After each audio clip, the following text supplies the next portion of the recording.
1 week after Selene earned her first real place inside Sparkle Doom's orbit, Unity began moving differently. Not faster, not louder, differently. The housing crisis had eased. Families who had arrived with nothing but bags and fear now slept beneath proper roofs. Children had rooms. Elderly settlers had lift access. Kitchens smelled like food instead of stress. The converted government buildings had become vertical neighborhoods almost overnight. Solene's idea had worked. No one said that too often around her. Not because they didn't believe it, because every time someone thanked her, she looked like she'd been handed a weapon she didn't know how to hold. Aurora noticed. Mira noticed. Plum definitely noticed. Ellie noticed too. Ellie noticed everything. She just chose not to soften about it yet. Solene still slept on the couch. That remained non-negotiable. But the couch now had a better blanket. A proper pillow. And 2 nights ago, someone had left a tiny carved root keeper beside it. Solene had picked it up, confused. Plum had walked past, pretending not to see. The carving now sat carefully beside Solene's folded clothes. A ridiculous thing, a tiny thing, a dangerous thing. Because tiny things were how people got inside armor. Unity's central council chamber buzzed with late-morning activity. Aurora stood at the main table reviewing settlement expansion plans, while Mira coordinated supply transfers between Unity and Everlight. Plum was supposed to be helping. Instead, she was lying across 2 chairs, balancing a pastry on her forehead. Solene sat nearby with a logistics tablet, trying very hard not to watch, failing. The pastry slipped. Plum caught it in her mouth. Victory. Mira didn't look up. That was disgusting. It was skill. It was crumbs. Aurora smiled despite herself. Solene looked down quickly before anyone caught her expression. Too late. Plum saw. Plum always saw the worst possible things at the best possible times. She pointed. You smiled. Solene straightened. I did not. You absolutely did. I was reacting to inefficient food handling. Plum gasped. That was romance language for judging me. Solene went red. Instantly. Aurora coughed into her fist. Mira suddenly became very interested in a supply chart. Ellie, standing at the far wall, narrowed her eyes. Focus. Plum gave a dramatic salute from the chairs. Yes, Minister Suspicion. Ellie's stare sharpened. Plum slowly lowered her hand. Too much? Yes. Noted. Solene looked down again. The warmth in the room still confused her. They argued constantly, insulted one another, threw fruit sometimes. Yet beneath it, nobody was afraid. Nobody measured every sentence for punishment. Nobody waited for the room to become dangerous. Unity felt chaotic, but not cruel. That difference was still teaching her how to breathe. Then Mira's console chimed, a private reach frequency. Aurora straightened immediately. Dad? The screen opened. Kenny appeared. Not in his office, not on a balcony, not in some relaxed corner of prime reach. He stood inside a dark war archive surrounded by floating records, ancient star maps, and old house sigils. Celine stood beside him. Her long black hair fell straight over one shoulder. Her expression was calm. Too calm. Aurora's stomach tightened. Kenny looked tired, not physically, historically. Like he had spent the last week digging graves open and had found one still breathing. Aurora. His voice was steady. The room changed. Plum sat up. Mira stopped typing. Ellie stepped closer.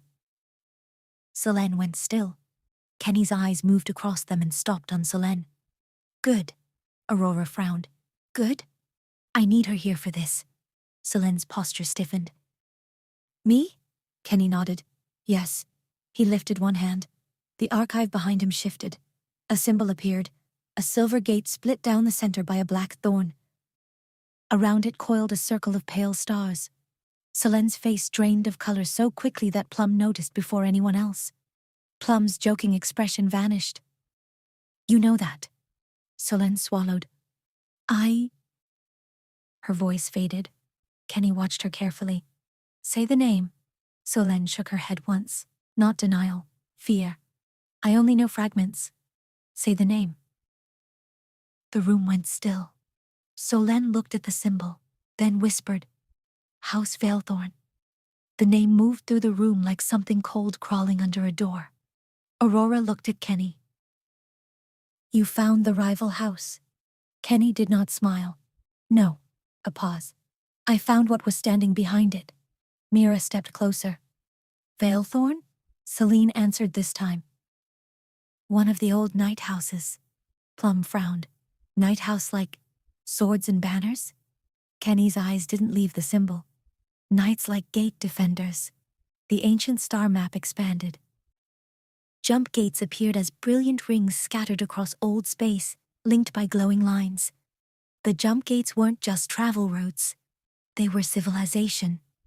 Before deep drive lanes stabilized, before modern fleet corridors, before the Empire controlled transit, the gates were everything. Trade routes lit up. Colonies, military paths, food networks, entire sectors depending on single points of passage. Kenny continued. 6 great night houses were created to defend them. Rain held the eastern chains. Valethorn held the Blackwood gates. Ellie frowned. Blackwood? Mira answered quietly, already reading. The old outer western sectors? Kenny nodded. Wild regions?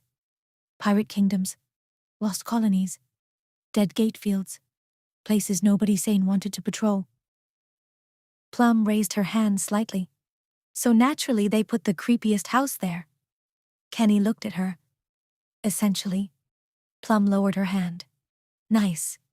Aurora looked back at the map. So they rivaled House Rain. Kenny gave a short laugh. No. They hated House Rain. That landed differently. He expanded 2 ancient borders. Rain silver-red. Valethorn black-silver. Their territories pressed together around 3 major gate corridors. The Rains believed peace came from power. Overwhelm enemies. Crush rebellion. Break opposition so completely that no one else tries. Aurora's expression tightened. That sounded like Lord Rain. Kenny knew it. He continued anyway. Valethorn believed peace came from fear. Not public fear. Private fear. The kind that makes enemy commanders refuse to start wars because they don't know what Valethorn will do in response. Mira read one of the translated battle entries. Entire command fleets vanished. Kenny nodded. Yes. How? No one knows. Another file opened. A battlefield report from centuries ago. Gate light distorted. Sensor blindness. 3 fleets reported in 2 places at once. Enemy fortresses surrendered without breach. Aurora's eyes narrowed. This is wrong. Yes. The data doesn't make sense. No. Kenny zoomed in on a diagram. A jagged engine core surrounded by black rings.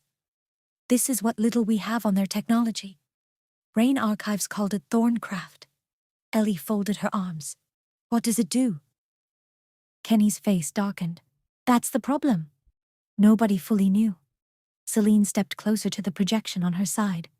Some reports suggest battlefield perception distortion. Mira looked up. Illusions? More than illusions, Kenny said. Ships appearing where they weren't.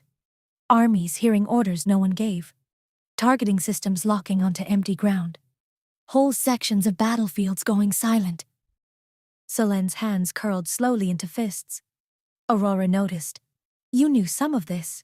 Solen shook her head. Not like this. Her voice was tight. My colony taught us discipline. Service. History cleaned of anything useful. She looked at the symbol. We were told House Valethorn preserved order when the gates fell into chaos. That the founding bloodline saved us. A bitter laugh escaped. My homeworld was absorbed 6 generations before I was born. They stopped calling it conquered after the 3rd. Plum's face softened. Solen continued. We were low-born military. Useful enough to command squads. Not important enough to learn why the founding families kept Blackgate relics locked beneath their citadels. Kenny's eyes sharpened. Blackgate relics.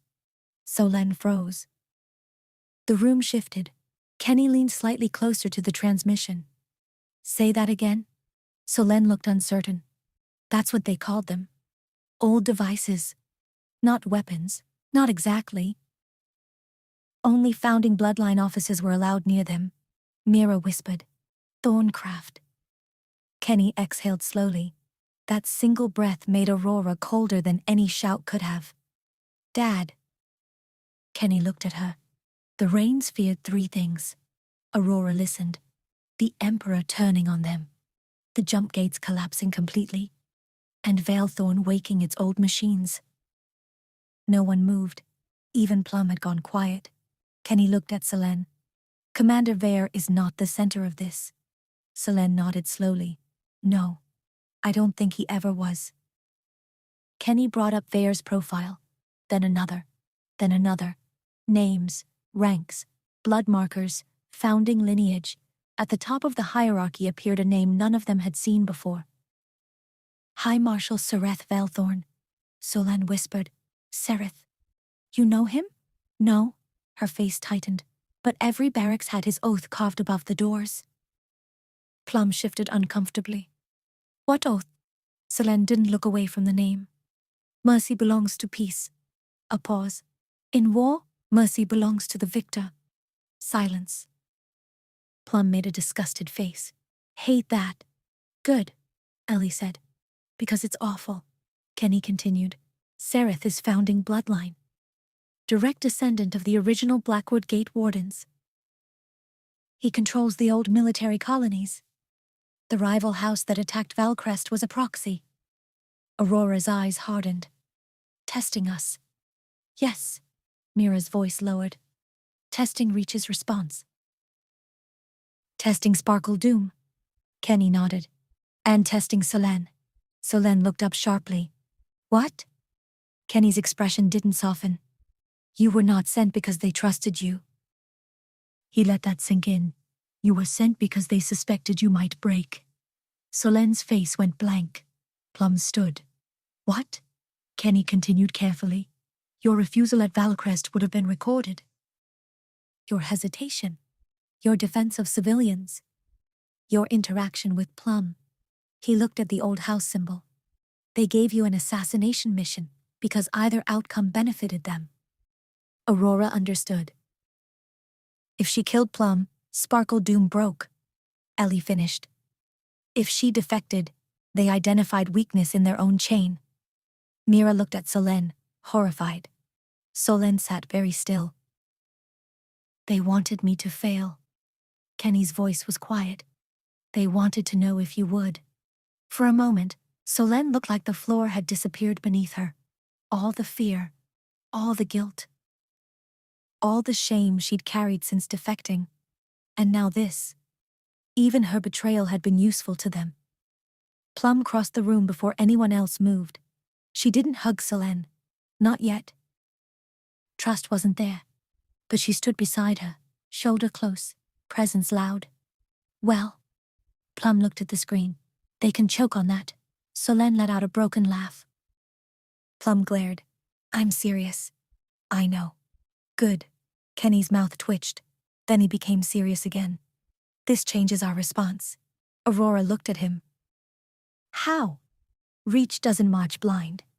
Ancient files rotated above him. But we also don't wait until Blackgate technology appears over Unity. Selene nodded. We need allies. Aurora frowned. Valcrest? Valcrest refugees, Kenny corrected. Former soldiers. Low-born officers. Anyone from absorbed military colonies who might listen to Selene. Selene looked overwhelmed. Me? You are proof Valethorn can be refused. I am one captain. You are the first captain they failed to keep. The words hit her hard. Kenny continued. That's enough to begin. Mira stepped forward. We can broadcast? Not publicly. Kenny shook his head. Not yet. If Valethorn controls perception systems, we assume public channels are compromised. Ellie nodded. Quiet cells. Trusted names. Personal messages. Kenny looked at Selene. I need a list. Selene swallowed. Of who? Anyone who showed doubt? Anyone who protected civilians? Anyone punished for mercy? Anyone you once trusted enough to stand beside in battle? Solène looked down. Names were already appearing in her mind. Too many, not enough. Plum nudged her shoulder gently. You don't have to do it alone. Solène looked at her. Plum looked immediately embarrassed by the softness and pointed at the screen. I mean, obviously Mira will make a terrifying spreadsheet. Mira smiled faintly. I will. Ellie added, and I'll verify every name. Solène looked at Ellie. Ellie held her gaze, still suspicious, still guarded, but not cruel. Solène nodded. Thank you. Ellie gave a tiny nod back. For Ellie, it was practically a treaty. Aurora looked at the ancient map. What else? Kenny stared at the Veilthorn symbol. We prepare for a war that might not look like war. That sentence was worse than any battle order. Kenny continued, no assumptions. No unsecured communications. No trusting sensor data without confirmation. If Veilthorn still has Thorncraft, then what we see may not be what exists. Mira's face tightened. That's a nightmare for logistics. Yes, Ellie added. And defense. Yes. Plum raised her hand. And emotions? Everyone looked at her. She shrugged. Feels like the kind of enemy that would mess with everyone's head. Kenny looked at her for a long moment, then nodded. Also yes. Plum seemed both proud and upset. I hate being right. Aurora paced once around the table, then stopped. Unity first. Kenny watched her. She continued. We secure Unity. Then Everlight. Then we contact former Valcrest forces and Solène's names quietly. Mira builds protected communication channels. Ellie reviews physical security and map verification. Plum straightened. Aurora looked at her. You keep people calm. Plum blinked. That's my job? Aurora smiled slightly. You're good at reminding people the world isn't ending even when it might be. Plum stared at her, then swallowed. That's weirdly nice. Don't get used to it. Too late. I'm emotional now. Solène watched them all. A week ago she had slept on the couch like a prisoner. Now they were planning around her knowledge, her past, her scars, not forgiving them, using them, transforming them. That was what Reach did, she realized. It didn't erase broken things. It built with them. Kenny seemed to see the thought cross her face. His voice softened. Solène, she looked up. You were born into their system. That is not the same as belonging to it. Her eyes burned. No. He nodded once. Good. Then the old emperor looked to Aurora. I'll send you everything from the archive. Study it. Don't rush. Do not provoke Veilthorn until we understand their machines. Aurora nodded. Understood. Plum frowned. What if they provoke us? Kenny smiled without humor. Then we teach them the difference between old fear and new family. That line settled in the room like a banner being raised. Even Celine smiled faintly. The archive projection began closing. Before the call ended, Kenny looked at Solène one last time. Captain. She straightened by reflex, then caught herself. Kenny noticed. Old habits are fine. A pause. New loyalties matter more. Solène breathed in. Yes, Lord Reach. The call ended. The room remained quiet. The Veilthorn symbol hovered above the table for a few seconds longer before fading. No one spoke. Then Plum turned slowly towards Solène. So? Solène looked exhausted. Yes. Your old house is an ancient Gate Knight nightmare cult with spooky technology, secret bloodlines, and a commander who uses people like bait. Solène considered. That is not inaccurate. Plum nodded. Right. A pause. I'm still not sharing my couch pastry tonight. Solène blinked. What? Plum folded her arms. Ancient Doomlord does not earn pastry privileges. Aurora laughed first, then Mira. Even Ellie looked away with something close to a smile. Solène stared at Plum, then despite everything laughed too. Small, shaky, real. Aurora looked around the table. Her team had changed so much. Ellie, sharp as a blade and twice as loyal. Mira, once discarded, now building systems whole worlds depended on. Plum, impossible Plum, standing beside an enemy defector as though chaos itself had decided to grow a heart. Solène, frightened but still here. Rowan, somewhere in the city, building water lines and reminding Aurora that not every future had to arrive with blood on its boots. Kenny and Celine on prime reach, opening old graves so their daughters wouldn't step into them blind. And now House Valethorn. Ancient, hidden, awake. The first real war after the eclipse had not begun with armies. It began with a name. Aurora placed both hands on the table. All right. Everyone looked at her. She stared at the empty space where the symbol had been. Then we start quietly. Ellie nodded. Mira began opening files. Solène reached for a blank list and started writing names. Plum stood beside her, not touching, not leaving either. Aurora's voice lowered. Sparkle Doom survived the eclipse. A pause. We built unity. Everlight. We brought people home. Her eyes hardened. So if an old house thinks it can crawl out of history and turn people into weapons again, she smiled. Not kindly. Not brightly.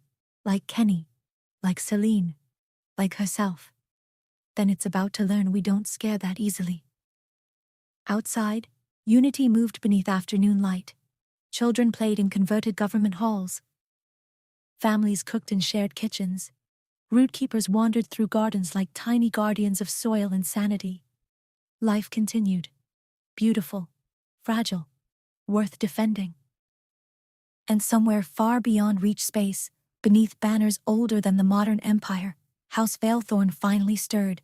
Not loudly, not openly, but enough. The Blackwood gates remembered them. The old machines waited. And for the first time in generations, Reach had remembered them too.